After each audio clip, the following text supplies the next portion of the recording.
France.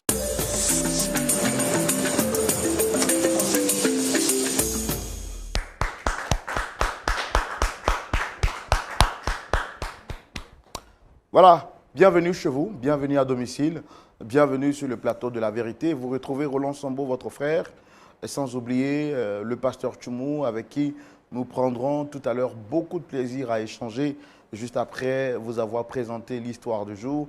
Partout où que vous soyez, quoi que vous fassiez, et que la grâce et la faveur du Seigneur vous soient échus en partage. Nous espérons que votre semaine s'est très bien déroulée.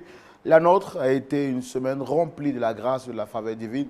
Et nous avons surtout manifesté la puissance, sinon pour ne pas dire, nous avons vécu la puissance de la résurrection de Jésus-Christ sur toutes ses formes. Je l'espère aussi pour vous. En tout cas, on ne va pas vous faire languir, on ne va pas vous faire attendre encore longtemps. Nous allons sans transition aucune vous proposer l'histoire qui sera donc débattue sur ce plateau. Mais avant, permettez-moi de prendre des nouvelles de notre pasteur, l'unique, le véritable, l'incontournable, pasteur Jean-Yves Tchoumou. Shalom. Shalom Roland. Vous êtes unique en votre genre. Il y a beaucoup de Tchoumou, mais il n'y a pas de pasteur Tchoumou. Vous êtes le véritable pasteur Tchoumou. Merci Roland. C'est ça. Ouais, c'est C'est-à-dire ça. si on entend autre Tchoumou quelque part, c'est pas vous. Voilà, c'est ça. Voilà.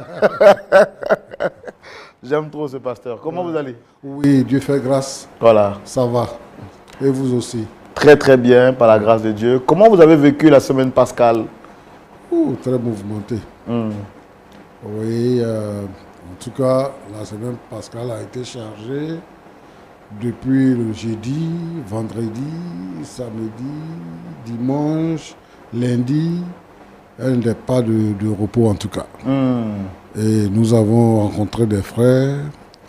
Nous sommes allés à des baptêmes. Baptême d'eau, je veux dire. Oui, oui. Voilà.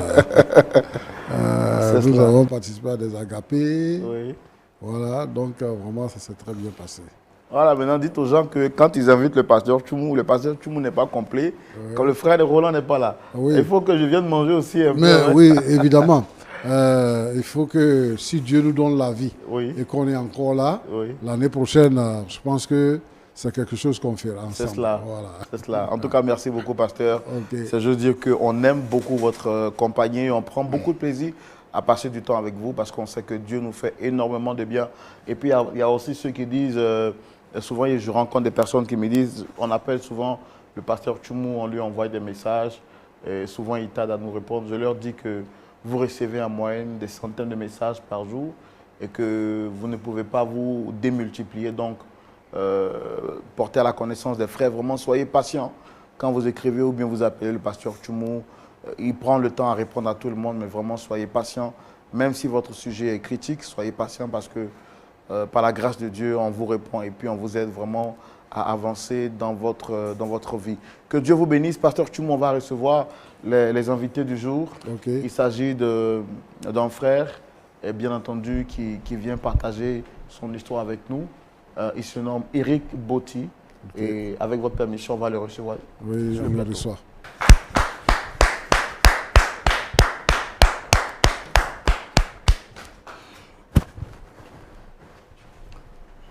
Monsieur Eric Botti, shalom. Shalom frère Roland, Vous allez bien? par la grâce de Dieu ça va. Alors, même s'il est vrai que vous me connaissez, je fais quand même les présentations. Roland Ok. Sambo, présentateur de l'émission. Le pasteur Tchoumou est juste à côté de nous. À la suite de votre histoire que vous allez nous expliquer, il prendra assez de plaisir à nous donner des conseils afin de nous aider, pourquoi pas, à retrouver une solution et repartir d'ici avec le sourire aux lèvres. Vous Ok. êtes Eric Botti. Est-ce que vous avez quelque chose d'autre à rajouter pour votre présentation? Quelque chose que je n'ai pas pu dire ou bien que vous trouvez nécessaire à dire? D'accord. Je suis Eric Botti, jeune cadre dans une entreprise de la place. Et il faut dire que j'ai un souci avec des membres de ma famille. J'ai tenté de résoudre le problème par mes moyens. J'ai informé ma famille, la grande famille, pour qu'on puisse trouver les solutions. Mais cela n'a pas porté. Et donc, me promenant sur YouTube, j'ai vu des vidéos, des séquences de vidéos de Point d'accord. Et j'ai vu que des solutions avaient été trouvées pour des problèmes similaires. Et donc, je me suis dit, pourquoi pas venir et trouver une solution à mon problème. Donc, c'est la raison de ma venue sur le plateau. D'accord. Et quelle est la personne que vous souhaitez rencontrer sur le plateau? Mon oncle, Roger Botti. Monsieur Roger Botti. Botti. Pourquoi le faire sur un plateau télé? Est-ce que vous avez tenté, avant de venir ici, de pouvoir échanger avec lui en privé ou bien même trouver des personnes âgées qui pourraient vous aider à trouver une solution à ce problème? Oui, j'ai contacté ma famille maternelle et on a cherché à rencontrer mon oncle, mais il faut dire qu'il n'a pas eu d'assises parce que mon oncle a refusé de me rencontrer. Et donc, j'ai vraiment tenté de régler ce problème-là avec lui, par mes moyens, par aussi mes connaissances et tout. Jamais il n'a accepté de me rencontrer. Donc, je pense que c'était la seule solution que j'avais, de vouloir venir vers vous, vers l'émission, afin de trouver un terrain d'entente. Je me dis que face à l'émission, face aux caméras, il pourra répondre favorablement à l'invitation. Ok, let's go straight to the point. Essayons de trouver donc un point d'accord. Et pour savoir qu'est-ce qui s'est réellement passé, je vous invite à nous rejoindre de l'autre côté dans le grand déballage. Et c'est tout de suite. Alors, monsieur Eric, vous nous dites que depuis un certain moment, vous avez un malentendu. Le torchon brûle entre vous et votre oncle. La situation semble être compliquée. Vous êtes passé par tous les moyens, par tout ce que vous pouviez faire. Malheureusement, vous n'avez pas pu obtenir gain de cause. Alors, quel est le problème, quel est le nœud du problème entre votre oncle et vous? D'accord. Faut dire que je suis orphelin de père et de mère. À l'âge de 2 ans, j'ai été recueilli par mon oncle. Et quand je suis arrivé chez lui, il m'a accueilli comme son fils. J'avais pas vraiment confiance en moi à l'école primaire, mais c'est ce monsieur-là qui m'a boosté, qui m'a dit vas-y, je suis avec toi, tu es mon fils et tout. À l'école primaire, c'est quelqu'un qui venait m'accompagner à l'école et qui s'assurait à ce que je ne manque de rien.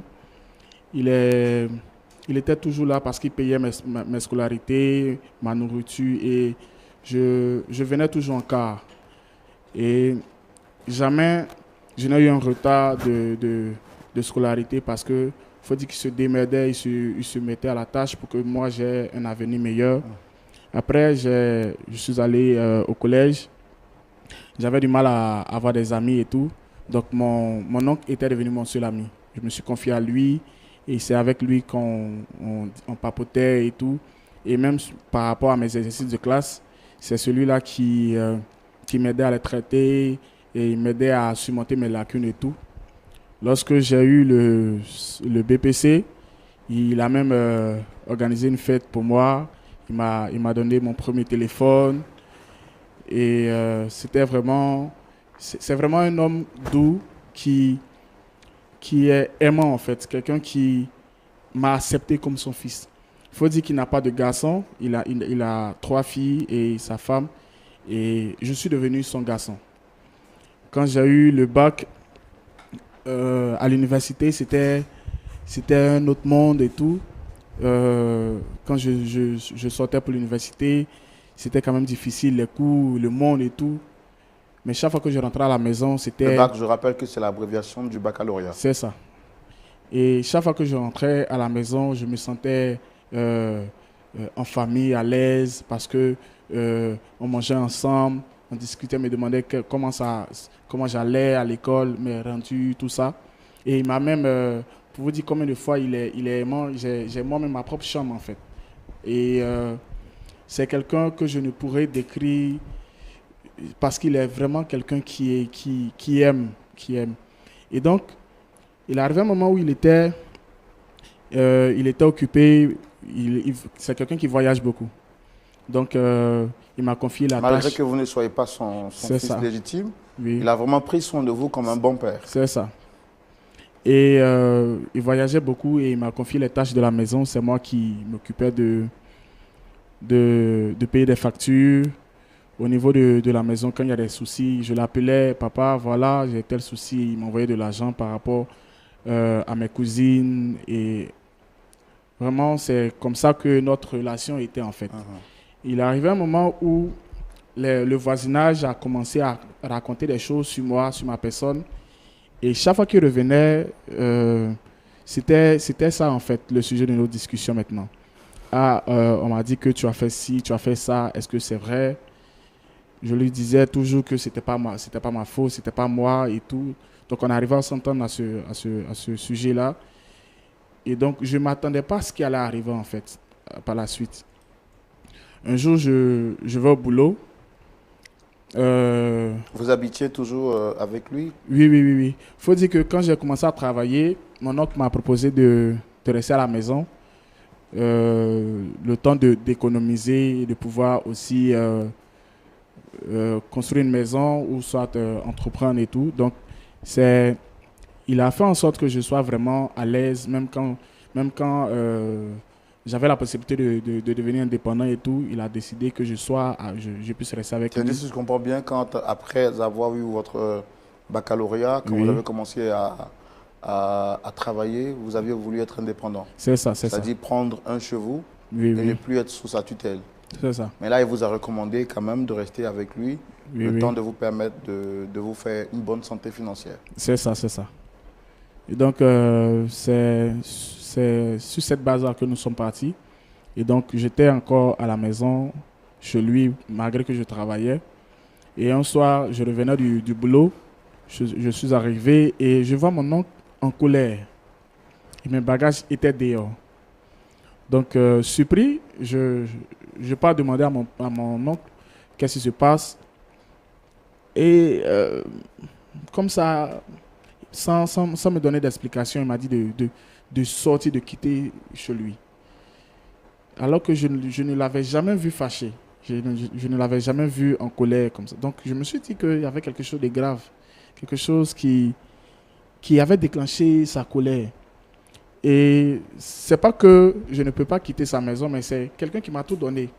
Actuellement, je vis chez l'un de mes amis, l'un de mes collègues plutôt. Je peux me prendre une maison. Il vous a mis dehors? Oui, il m'a mis dehors. Mes bagages, tout dehors. C'est pas que je ne peux pas me prendre une maison, mais c'est quelqu'un qui a tout fait pour moi. Aujourd'hui, par la grâce de Dieu, je suis financièrement stable et je veux aussi aider mon oncle à sortir de sa situation et tout, et aussi aider mes cousines, ma tante et tout. Donc je me dis que c'est pas maintenant là où j'ai les moyens de pouvoir m'occuper d'eux que je dois me séparer d'eux en fait. C'est ma famille, c'est la seule famille que j'ai actuellement sur... en tout cas, c'est la seule famille qui m'importe, qui prend soin de moi et tout.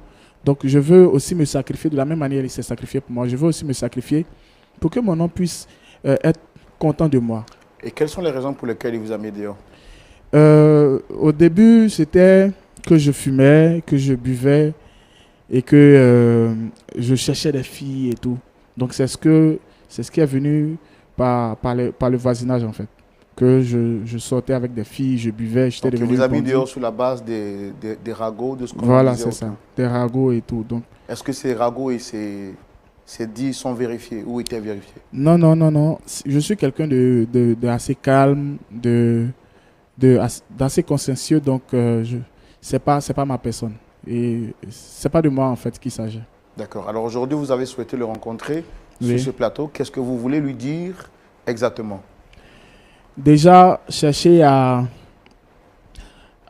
m'excuser si par inattention j'ai eu à le blesser ou si par mes actes j'ai eu à faire quelque chose qui l'ont mis dans cet état. J'aimerais vraiment m'excuser, lui demander pardon. Je veux juste qu'on redevienne comme une famille en fait. Je veux que mon oncle et moi et mes cousines puissions être une famille, vivre ensemble. C'est la seule motivation qui me pousse à vraiment demander à mon oncle de se déplacer, de venir sur le plateau afin de pouvoir discuter de ces malentendus-là. Donc c'est Donc, vraiment orphelin de m'excuser. père et de mère, C'est ça. votre oncle vous a mis dehors Oui, et aujourd'hui, vous souhaitez vraiment avoir sa clémence pour revenir à la maison. c'est ça. Parce que il ne mérite pas sinon que votre relation ne mérite pas de se terminer de la sorte, car il est celui qui vous a tendu la main C'est ça. alors que vous étiez vraiment dans le besoin. C'est ça. D'accord.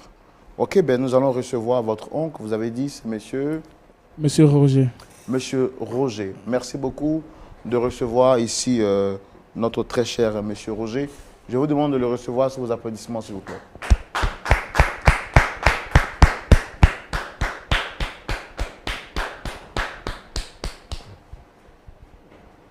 Shalom, Monsieur Roger. Installez-vous.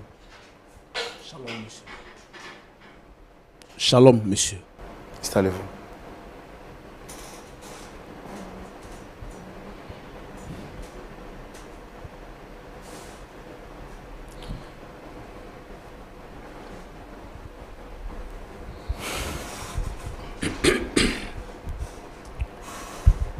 Comment vous allez?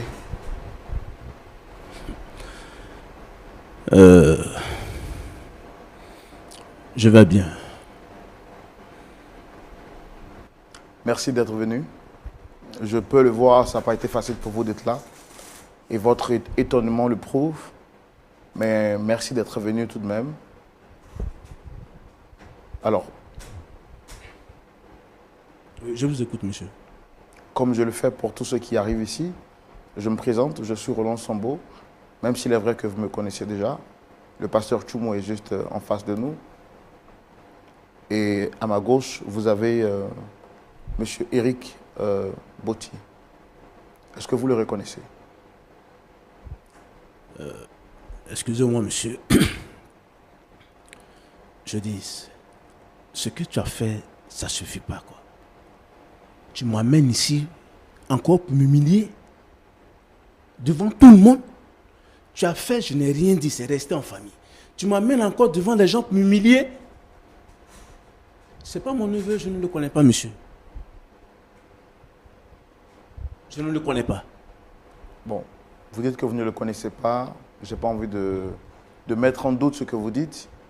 Mais vous dites qu'il a fait quelque chose en secret, vous l'avez laissé en secret, il vous emmène à la face publique pour vous humilier. J'ai bien peur que cette phrase trahisse vraiment votre pensée. J'ai l'impression que vous le connaissez, mais vous gardez des rapports un peu tristes avec lui. Vous savez, c'est par respect pour vous. Sinon, je serais déjà parti.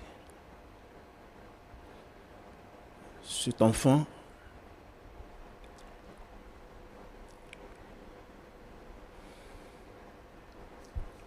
est le fils unique de mon grand frère. Essayez de rapprocher le micro, s'il vous plaît. Cet enfant est le fils unique de mon grand frère. Paix à son âme.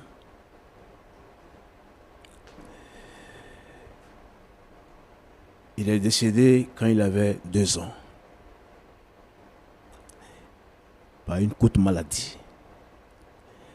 Et sa femme, qui n'a pas pu supporter la mort de son mari, quelque temps après, elle aussi elle est décédée. Et j'ai pris cet enfant comme mon fils.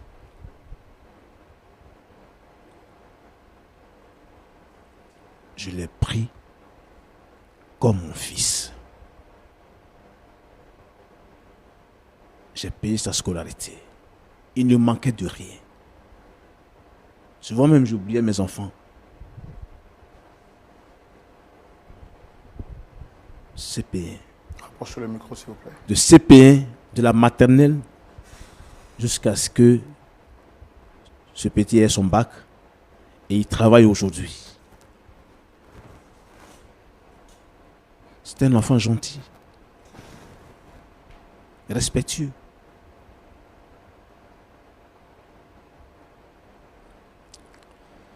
Mais souvent, dans le temps, quand je voyage, Je sais que ce n'est pas facile pour vous, peut-être parce que vous n'êtes pas habitué Mais essayez de rapprocher, s'il vous plaît, le micro de la bouche. Et puis, Ok. je comprends vraiment l'émotion avec En laquelle fait, vous parlez.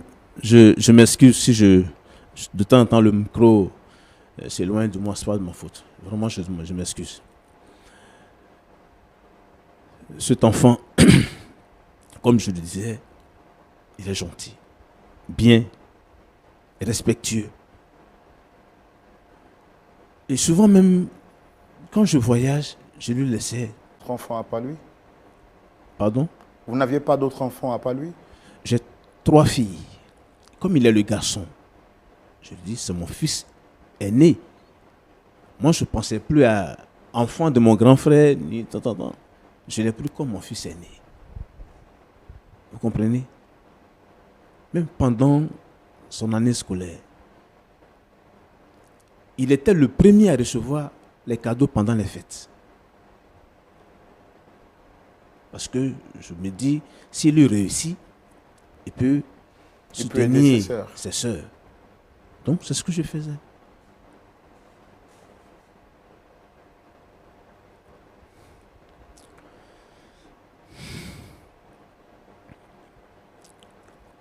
Et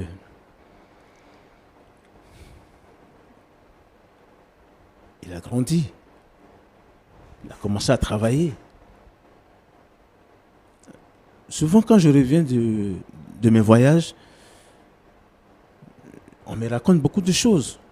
Je l'appelle, je lui demande, mon petit, tu fumes? Il dit non. Tu bois? Il dit non, papa. Il dit, ah, fais attention. Tu es encore jeune, laisse la cigarette. Et non seulement moi, je vais à l'église. C'est mal vu de voir l'enfant de quelqu'un, d'un chrétien, en train de fumer et boire. S'il te plaît, la cigarette et la boisson, laisse ça de côté. Si tu veux réussir dans ta vie, laisse la cigarette et la boisson.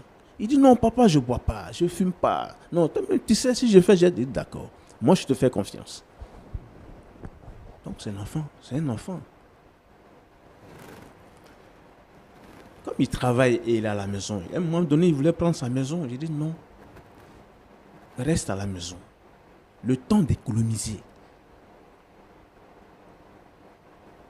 Reste à la maison. Tu viens de commencer, ça ne vaut même pas 1 an. Tu veux prendre la maison. Les charges seront trop. Reste un peu à la maison. 2 ans, 3 ans. Au moins, tu as le temps d'économiser. Tu as bien économisé. Quand tu prends ta maison, tu es libre. Tu sais comment faire. Il dit d'accord, j'ai compris, papa. Donc, je me dis, si je ne suis pas là, c'est l'aîné. Donc, je lui confiais toutes les responsabilités. Et je vais en brousse. Moi, j'ai des champs, j'ai des plantations quelque part. Donc, chaque fois, je peux faire 2 ans. Enfin, pas 2 ans, je peux faire 2 semaines, 3 semaines. Puis je reviens. Pendant ce temps, il est à la maison, il s'occupe de tout. Un jour, je reviens de mon voyage.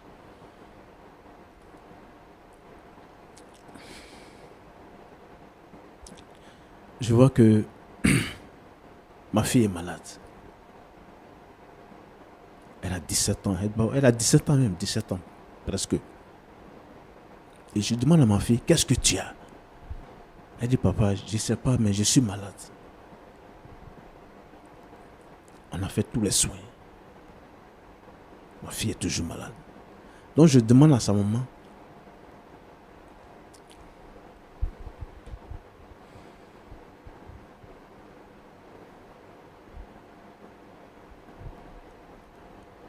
petit, il faut leur dire ce que tu as fait.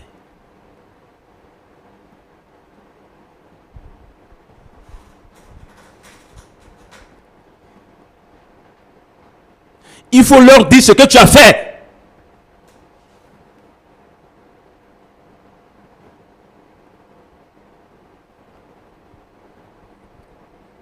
Monsieur Eric, vous nous avez dit qu'il vous avait mis dehors sans raison valable. Alors, il nous dit de dire en réalité ce que vous avez fait.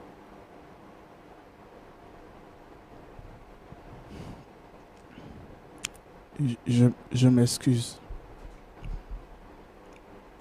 Mon nom, je m'excuse. S'il te plaît. Hé! S'il te plaît, mon nom. J'ai dit, il faut dire ce que tu as fait.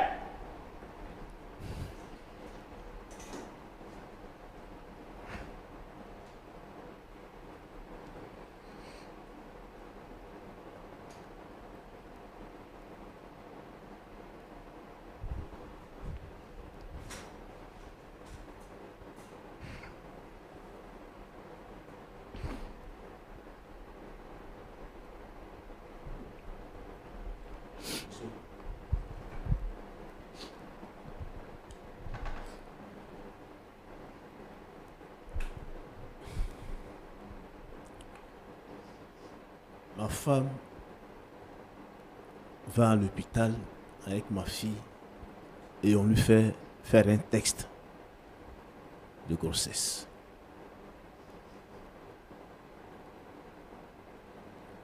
Elle vient, elle dit, ah, ta fille, elle est enceinte. Elle dit, non, tu dis quoi? Ma fille sort pas. Ma fille ne sort pas. Si elle sort, c'est qu'elle allait à l'école ou bien on va à l'église. Ma fille ne sort pas. Qui t'a enceinté? Je demande à ma fille. Qui t'a enceinté? Elle ne parle pas. Qui t'a enceinté? Elle ne parle pas.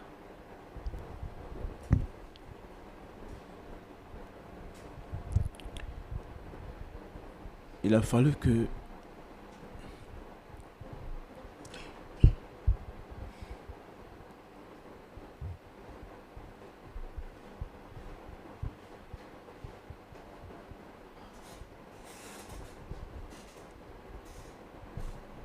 j'insiste pour que ma fille me dise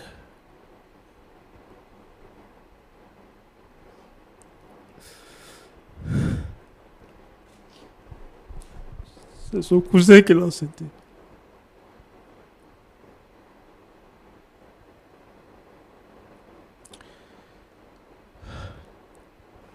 J'étais pas sûr, quoi. Je croyais pas. J'ai dit non, c'est faux ce que tu dis. Comment ton cousin peut t'enceinte? Elle dit papa, c'est pendant tes voyages là que cela s'est passé.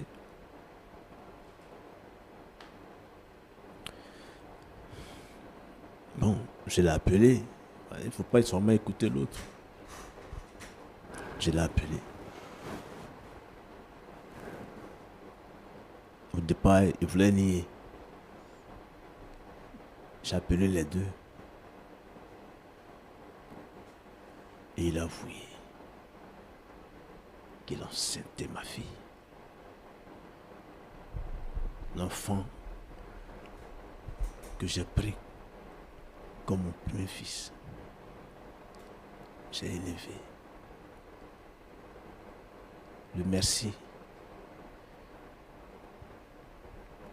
C'est ma fille qui est enceinte. Mon nom, c'est pas comme ça. Hey! Tête, qu'est-ce qui s'est passé? Si c'était pas, je me lève sur ce plateau. Si ne c'était pas, je me lève, monsieur. D'accord. Tu penses que c'est ça seulement? Et ça fait combien de mois déjà qu'elle est enceinte?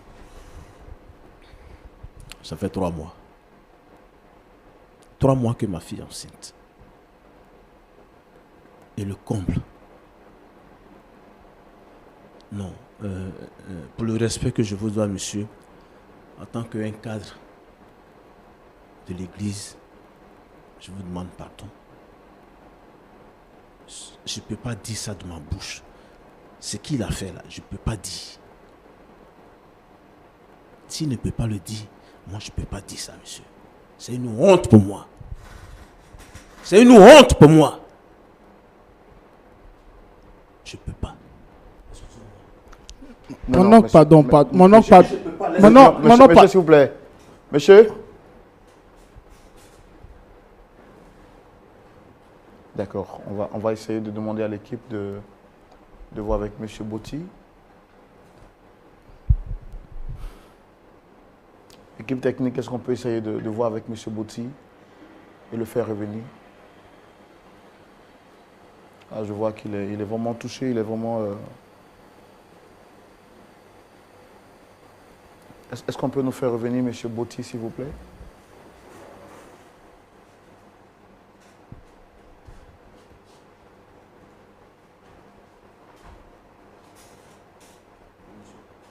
Il est prêt à parler. Il est prêt à parler. Donc, je comprends que ce que vous vivez est très grave, difficile à dire et même à vivre. Voir que celui en qui vous avez investi toute votre confiance engrosse votre fille qui est comme sa sœur et le dire encore sur un plateau public, c'est très grave. Mais nous, notre objectif, c'est de vous aider. Parce que là, vous avez vraiment mal. Monsieur, si c'était seulement que ma fille, on peut régler ça en famille. Y aurait-il d'autres choses que nous ne savons pas encore sur ce plateau? Pire que ça. C'est pourquoi je ne voulais pas m'asseoir. Et ça ne doit pas venir de ma bouche. D'accord. Asseyez-vous, je pense qu'il va parler finalement. Monsieur Eric, Oui. vous savez, nous sommes un plateau très sérieux. Quelqu'un m'a dit une chose une fois, il y a 3 personnes à qui vous ne devez jamais mentir dans la vie. La première personne, c'est votre médecin. La deuxième personne, c'est votre avocat. Et la troisième personne, c'est votre pasteur. Parce que si vous mentez à votre médecin, il ne saura pas vous prescrire le remède qu'il faut. Si vous mentez à votre avocat, il ne saura pas comment vous défendre devant les tribunaux. Et si vous mentez à votre pasteur, il ne saura pas comment vous orienter par les conseils spirituels. Vous êtes venu sur ce plateau parce que vous dites que vous voulez qu'on vous aide à trouver un point d'accord, à vous réconcilier avec celui que vous considérez comme votre père et qui en réalité est votre père. Vous nous avez dit que vous avez été victime d'accusations. Et c'est la raison pour laquelle votre oncle, qui est votre père aujourd'hui, vous a mis dehors. Sur ce plateau, on découvre que vous avez engrossé votre cousine, qui est comme votre soeur et qui en réalité l'est. Est-ce que vous reconnaissez d'abord ce premier fait?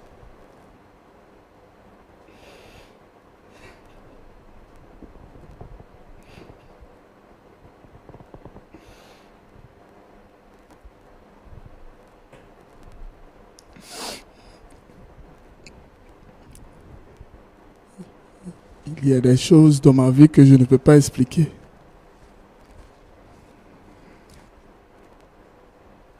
Je ne sais pas si c'est parce que j'ai perdu mes parents que la situation est arrivée. Je ne maîtrise pas. Effectivement, mon oncle a raison.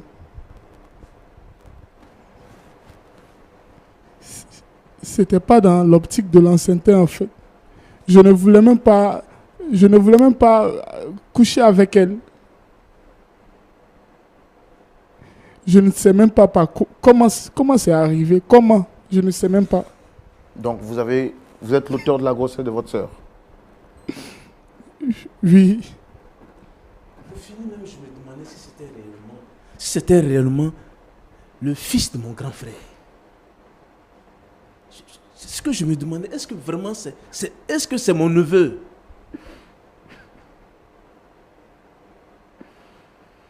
Alors, Il n'a pas fini, hein, monsieur. Il n'a pas fini. Il n'a pas fini. Il n'a pas fini. qu'est-ce que vous nous cachez d'autre? Nous, on est prêts à vous aider. On est prêts à vous aider. C'est pourquoi on est là. Nous, on n'est pas là pour vous juger. Ici, ce n'est pas un tribunal. D'accord? Ici, c'est un plateau spirituel qui, par la grâce de Dieu, aide à trouver des solutions. Et la Bible dit, celui qui confesse ses fautes et les délaisse obtient miséricorde. Donc le premier pas que vous devez faire, c'est d'ouvrir la bouche et de confesser. David dit aussi longtemps que je me taisais, mes os à l'intérieur de moi se consumaient. Ouvrez la bouche et parlez. Qu'avez-vous fait de plus que vous avez peur de nous dire ou que vous avez manqué de nous dire?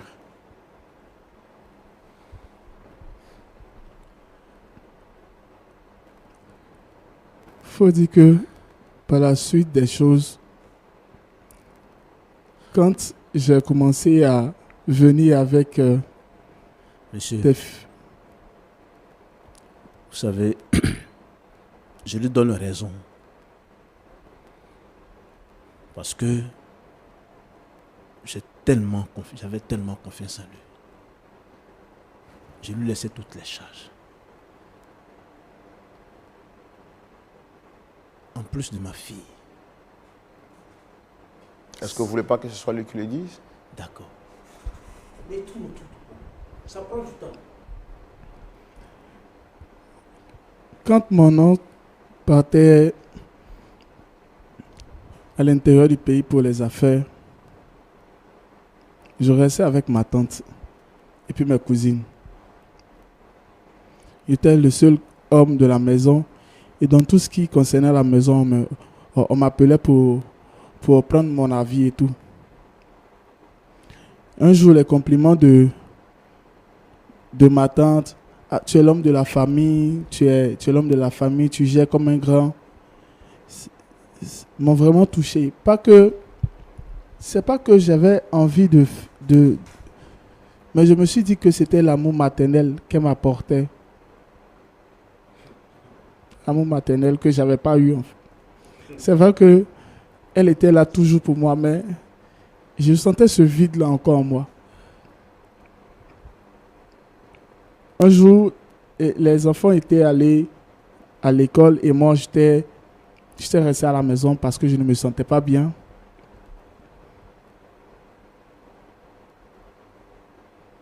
La femme de mon oncle est venue avec des médicaments pour que je puisse les prendre.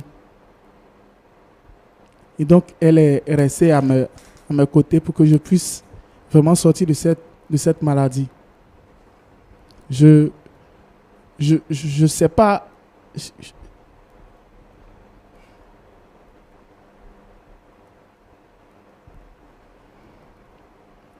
Je ne sais pas comment c'est arrivé, mais encore là,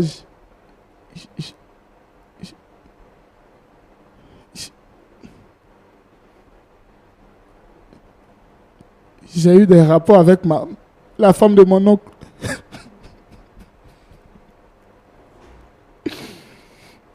Et par la suite, elle est tombée enceinte.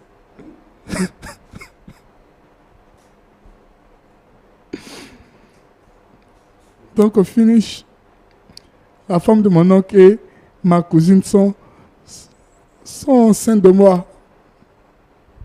Garçon pile. Tu es un garçon pile. Tu es un garçon pile. Non.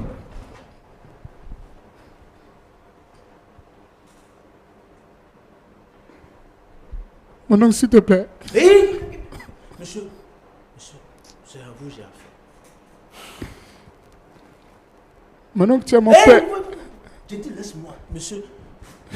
C'est à vous j'ai affaire. Si je me suis levé, j'ai pas besoin, j'ai pas besoin de pardon. Je peux pas, son pardon même là, je peux pas accepter. Son pardon là, je peux pas accepter. Je peux même aujourd'hui, demain ou après-demain, je peux jamais accepter son pardon. Tu acceptes ma fille. Tu acceptes ma femme. Aïe! Mon argent, t'as évolué. Mon argent, j'ai laissé mes enfants, je t'ai mis à l'école. Tu travailles aujourd'hui. Ah, petit, reste à la maison pour économiser. J'ai mal fait. Son pardon aujourd'hui, son pardon demain, son pardon après-demain, je ne peux pas accepter ça. Même si mon frère sort de sa tombe, je ne peux pas accepter ça. Je vous dis aujourd'hui, hein. Donc, la comédie qu'il est en train de jouer là, ça c'est pas pour moi. Si je peux partir. J'attends votre... Et votre femme et votre fille, où est-ce qu'ils vivent aujourd'hui? Bon, ma fille, c'est ma fille. Je ne sais pas où ma femme, elle aussi, je ne sais pas où elle est. C'est parce que je ne suis pas garçon que elle a accepté de coucher avec lui. Donc, les deux n'ont qu'à se marier. Ma fille, j'ai beau faire, c'est mon sang. C'est mon sang. Ça me fait mal, mais je suis obligé. Femme là, il n'a qu'à prendre.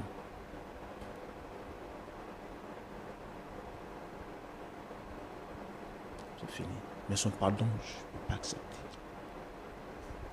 On ne peut pas humilier un oncle comme ça. On ne peut pas humilier un oncle comme ça. Et ça n'a pas suffi. Il m'amène encore sur un plateau de télé où que tout le monde regarde.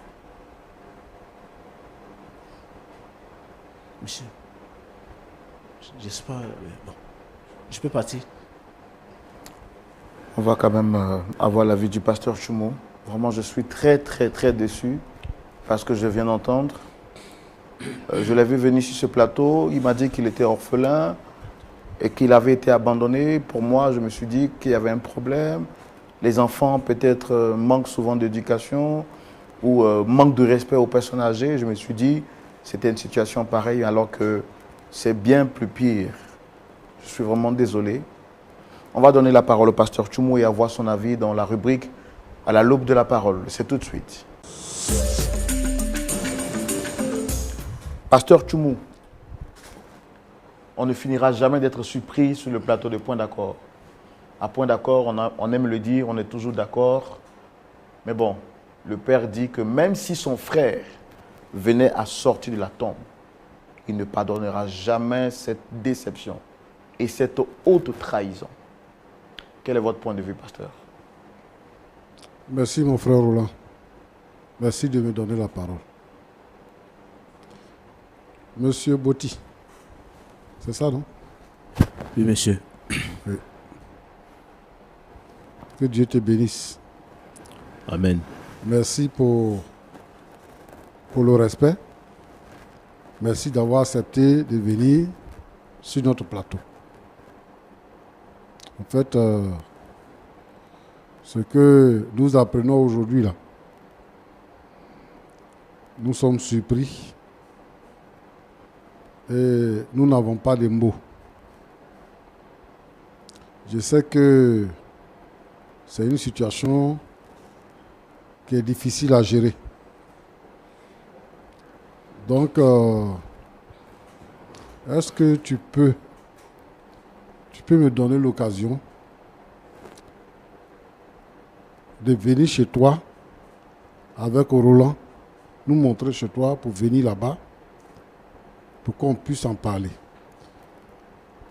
Parce que tu dis que il a fait ça à ta fille, il a fait ça à ta femme, et maintenant, pour dire qu'il est garçon là, il vient sur un plateau télé pour que tout le monde sache. C'est-à-dire 3 humiliations que ton neveu t'inflige. Moi, je sais que, avec ce que tu dis là, quand tu dis que même si mon frère sortait de la tombe pour venir parler avec moi, je ne vais pas lui pardonner. Je comprends, moi je comprends ça aisément. Je comprends ça. Bon, mais dis-moi, tu vas à l'église, hein? Oui. D'accord. Tu es évangélique, tu es protestant, tu es catholique? Évangélique. D'accord. Mais moi, ce que je veux te demander, c'est que vraiment, comme on dit chez nous, dans notre jargon, il faut attraper ton cœur. Tu es un homme et on ne sait pas vraiment ce que Dieu veut. C'est une épreuve qui est vraiment difficile. Et pour quelqu'un qui est un homme également comme toi, c'est difficile de trouver les mots. Mais moi, ce que je voudrais, c'est que vraiment pour aller un peu en profondeur par rapport à cette histoire, il faut autoriser que Roland et moi, on vienne chez toi à la maison pour parler avec toi. En dehors du plateau et en dehors de ton neveu, pour qu'on puisse parler, dire des choses Je pense. Est-ce que c'est possible?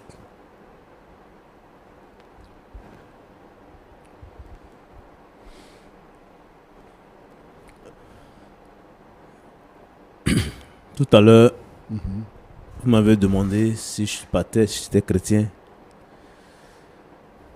Et en plus de ça, vous-même, vous êtes un pasteur. Je ne peux jamais refuser un pasteur de venir chez moi. Vous pouvez venir seul. Mais je ne veux pas voir Roland. Et je ne veux pas voir cet enfant. Je ne vais pas le voir. Vous pouvez venir seul. Vous êtes un homme de Dieu. Je vous reçois chez moi. Vous pouvez venir. Il n'y a pas de souci. Ok. Merci beaucoup. Je vais te revenir. Eric, Oui, pasteur. ça va? Ça va un peu. D'accord. Bon, en fait, quel est le but que tu veux atteindre? Et puis tu es venu nous voir pour venir sur le plateau. C'est quoi tu veux atteindre comme but? Je veux juste dire maintenant que je n'avais pas tout organisé. Je n'avais pas tout prévu. Ce n'est pas quelque chose que j'avais prévu faire à mon oncle ou que j'allais faire à ma cousine. Moi, je me demande, c'est quelle excitation que tu as eue en couchant avec ta soeur, ta petite soeur. C'est quelle excitation que tu as en couchant avec ta tante. C'est-à-dire que le monsieur là, c'est le frère de ton papa. Et toi-même, tu étais bébé quand ton papa est mort. Donc quand tu as ouvert les yeux, que tu as commencé à voir clair, c'est avec lui que tu as été. Et il t'a encadré comme un fils. Jusqu'à ce que tu travailles. Et pour que tu sois encore un homme, il a dit reste, fais des économies avant d'aller chez toi. C'est ce qu'il a dit. Tu dis que tu n'avais pas prévu ça. Tu n'as pas prévu. Pour aller avec une femme, il faut se déshabiller. Et puis bon, vraiment, je ne suis pas sûr que pour commettre un tel acte, on doit se réveiller et puis on fait. Ce sont des choses qu'on médite. On fait des plans. Et tout ça, avant de passer à l'acte. Dis-moi, comment est-ce que tu te sens quand tu couches avec la fille et quand tu couches avec la mère? Comment tu te sens? Mais pourquoi tu es venu ici?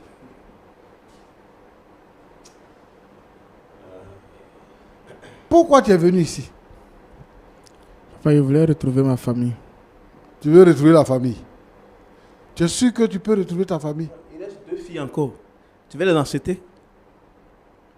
Tu as fini avec l'aînée, tu veux... Comment tu veux retrouver la famille? C'est-à-dire que, moi je veux te dire, mets dans ta pensée que lui c'est ton père et que les filles là, ce sont tes soeurs et que la femme là, c'est ta mère. Tu peux coucher avec ta mère? Non, non. Tu peux coucher avec tes propres soeurs? Non, non. Donc c'est parce que tu considères les autres là comme des étrangers. C'est-à-dire que ce n'est pas ta mère, ce n'est pas tes soeurs. Donc tu peux les utiliser comme tes copines. En prenant la mère et la fille. Mon petit, moi je ne sais pas. Hein? Ou bien c'est le travail que tu fais maintenant qui te monte à la tête. Tu as eu travail. Mais si ton oncle ne s'était pas occupé de toi, Roland, Pasteur. C'est pour ça souvent, Oui. il y a des réactions qu'on ne comprend pas.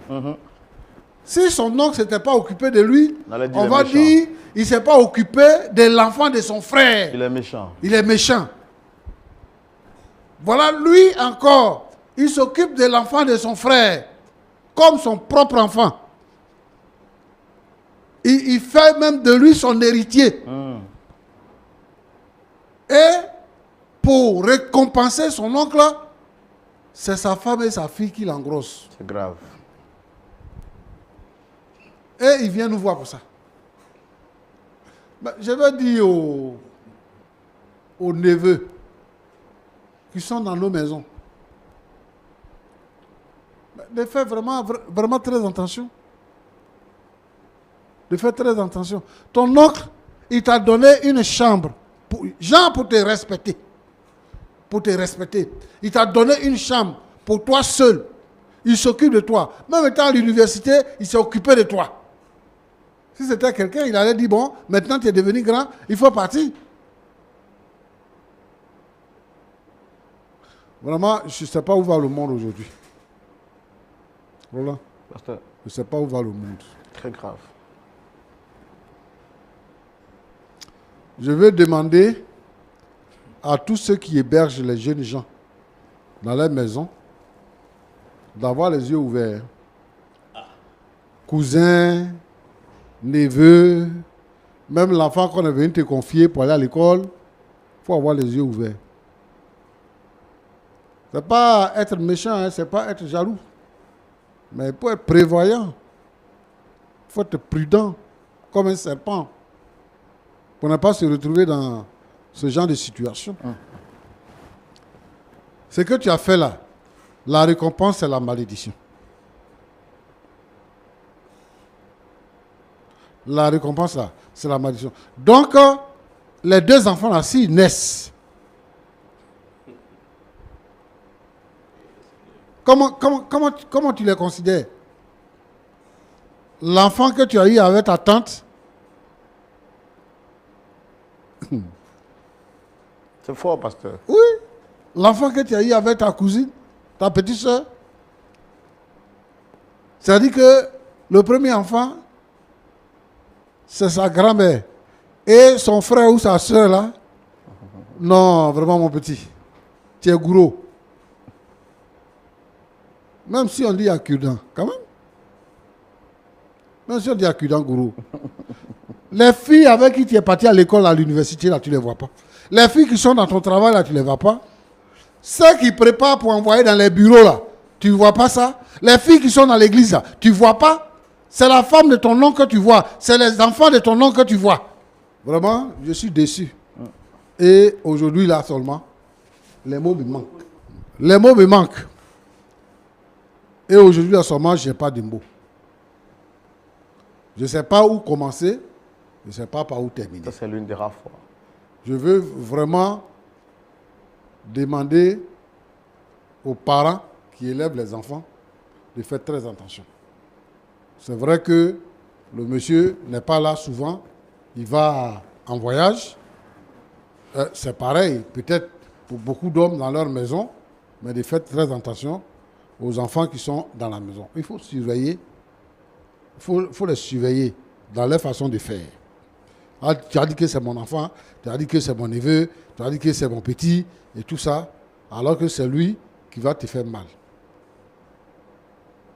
Donc, le monsieur, il a tout perdu. Il dit, il ne sait pas où est sa femme. Elle est partie. Une femme avec qui il a vécu depuis toujours, en qui il a eu confiance. Aujourd'hui, sa vie est gâtée.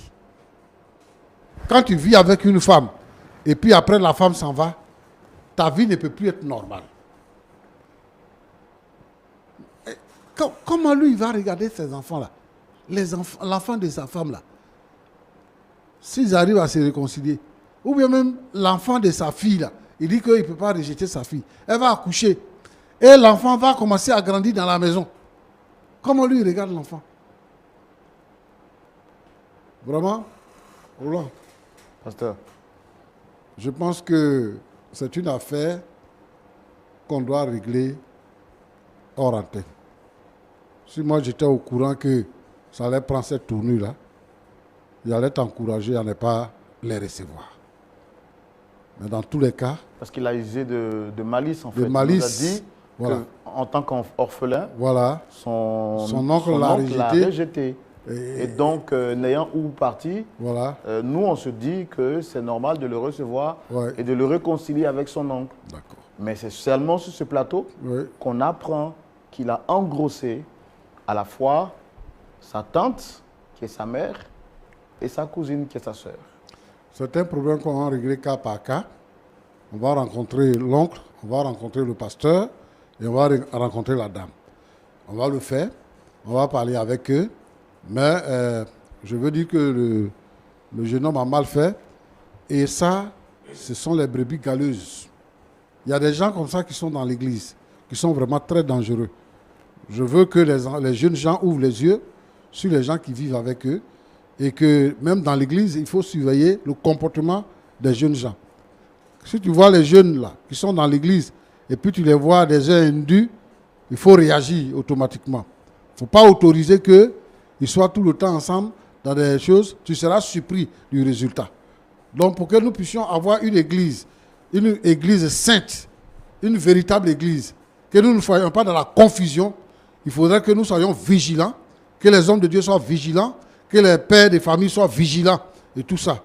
Et puis si tu élèves un enfant, s'il commence à grandir, s'il est devenu homme là, il faut lui donner sa liberté pour que tu sois tranquille. Parce que il va te créer un problème et à cet âge-là, on tombe malade.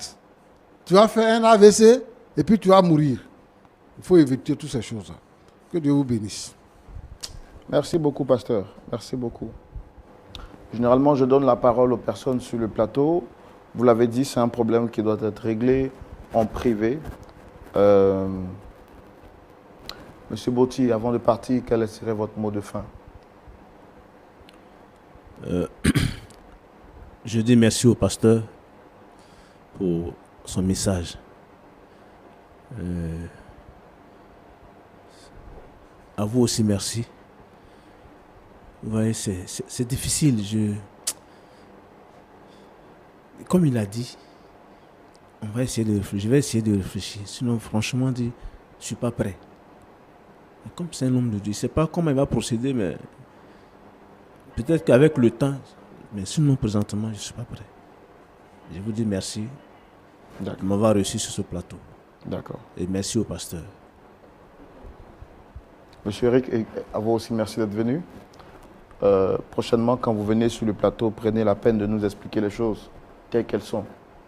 Parce que nous vous croyons sur parole. N'usez pas de malice et utilisez un double visage pour venir nous exposer des cas et nous induire en erreur. Si vous nous aviez dit en privé qu'effectivement, c'est la raison pour laquelle vous voulez venir sur le plateau, on aurait pu gérer ça en secret. Mais vous usez de malice et là vous êtes doublement exposé sur le plateau. Je pense que votre démarche n'est pas bonne. Et je doute fort de votre pardon. Je parle rarement comme cela, mais vous n'avez pas été franc. Ce n'est pas pour autant qu'on va vous blâmer. Mais prochainement, essayez d'être un peu plus véridique. Pasteur Tchoumou, est-ce qu'on peut prier quand même pour cette famille? Nous savons que la prière est un puissant moyen qui change les choses. Il y a peut-être également des familles qui vivent des situations pareilles. Est-ce qu'on peut recommander tout cela entre les mains de Dieu?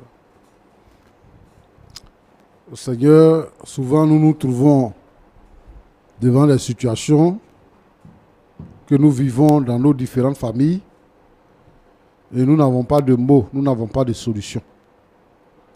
Le diable est déchaîné, les démons se sont réveillés, les malfaiteurs sont en mouvement.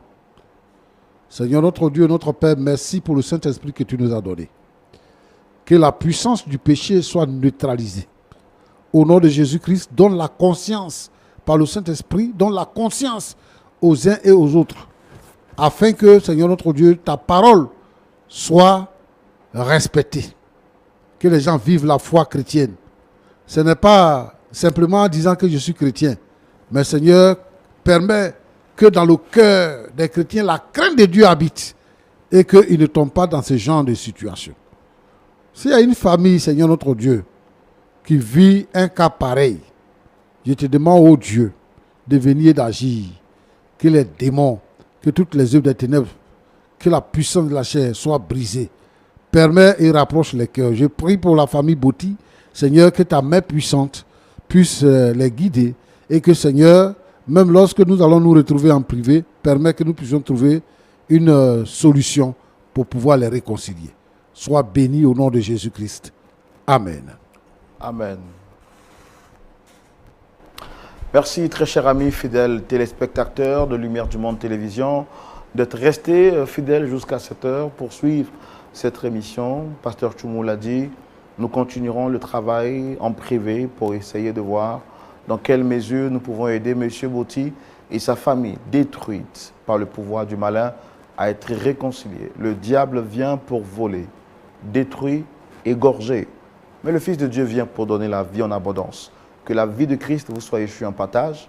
Prenez soin de vous et que Dieu vous garde et que Dieu vous préserve de toute forme de séduction. On se donne rendez-vous ce samedi à partir de 19 h pour le culte en direct où vous recevrez la puissance par la parole de Dieu, la vraie, sans compromission. Que Dieu vous garde. Au revoir.